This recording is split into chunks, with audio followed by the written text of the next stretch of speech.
삼성노조 45조 요구가 합법인지 불법인지 묻는 분들 많으십니다.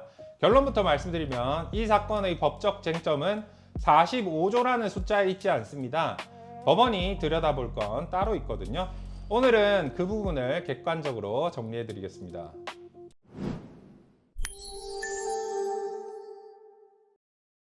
삼성전자 초기업 노조와 전국 삼성전자 노조가 공동투쟁본부를 만들어서 영업이익의 15%를 성과급으로 제도화하라는 요구를 하고 있습니다.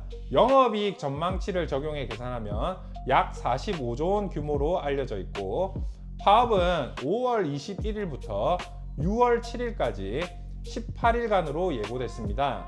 사측은 이미 4월 16일에 가처분 신문기일을 진행하면서 법적 대응에 나섰고요.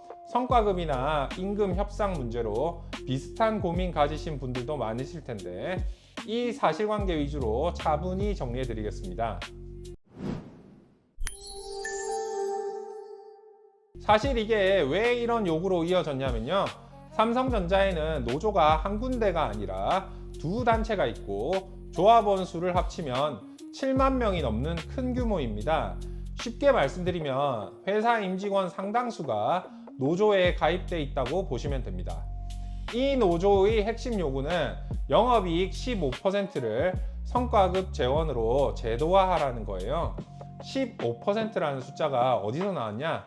같은 반도체 업계의 SK하이닉스가 이미 노사 합의로 영업이익의 10%를 성과급으로 운영하고 있는데, 노조 측에서는 비슷한 수준 또는 그 이상이 필요하다는 입장입니다. 반대로 회사 측에서는 영업이익 비율을 강제로 묶는 방식은 회사가 가지는 임금, 성과급 설계 재량과 충돌할 수 있다는 입장이에요. 여기서 변호사 입장에서 한 가지 짚어드리면, 우리 헌법은 노동자에게 노조를 만들고 회사와 협상하고 단체 행동에 나설 권리를 보장하고 있습니다. 그래서 단체 교섭 자리에서 어떤 요구를 내놓느냐 자체는 일반적으로 노조의 권리 행사 영역으로 봅니다. 다만 그 요구를 관철하려고 파업으로 나아갔을 때 그 파업이 합법이냐는 완전히 다른 차원에서 따지게 됩니다. 이번 사건의 진짜 법적 쟁점은 바로 그 다음 차원에 있어요. 법원이 파업 사건을 볼 때 따지는 기준은 사실 정해져 있습니다. 크게 4가지예요. 누가 했는지, 무엇을 위해 했는지, 절차를 거쳤는지, 방법이 평화적이었는지, 이렇게 4가지 중 하나라도 빠지면 정당성을 잃습니다. 삼성 사건은 이 4가지 중 첫 번째와 세 번째는 일단 외관은 갖췄어요. 적법한 노조가 주도하고 있고 찬반 투표도 90% 넘게 통과했거든요. 그래서 진짜 다툼은 두 번째 목적 부분에서 벌어집니다. 원칙은 이래요. 임금이나 근로시간처럼 근로조건과 직접 관련된 사항은 단체 교섭으로 다툴 수 있습니다. 그런데 회사 경영권에 속하는 사항은 단체 교섭 대상이 아닐 수 있다고 봐요. 그래서 이번에 법원이 결국 판단할 부분은 영업이익의 일정 비율을 강제로 성과급에 묶는 방식이 근로조건 영역에 들어가느냐, 회사 경영 재량 영역에 들어가느냐, 바로 그 경계 판단입니다. 결국 이번 사건에서 법원이 보는 건 45조라는 숫자가 아니라 그 요구가 단체 교섭으로 다툴 수 있는 영역인지 그 경계 한 줄입니다. 이 한 줄이 전부예요. 숫자의 크기는 사회적 평가의 영역이고 법적으로는 그 다음 단계 절차의 정당성과 노란봉투법 적용 여부를 따로 봅니다. 여기서 핵심 변수가 노란봉투법입니다. 2026년 3월에 시행된 노조법 개정안인데 정확히 알아둬야 할 2가지가 있어요. 첫째, 노란봉투법은 모든 파업의 손해배상을 막는 법이 아닙니다. 원래도 정당한 파업이면 회사가 손해배상을 청구할 수 없었어요. 이번 개정으로 추가된 핵심은 손해배상이 인정되는 경우라도 조합원 한 명 한 명의 가담 정도를 따져서 개별로 책임 범위를 정해야 한다는 부분입니다.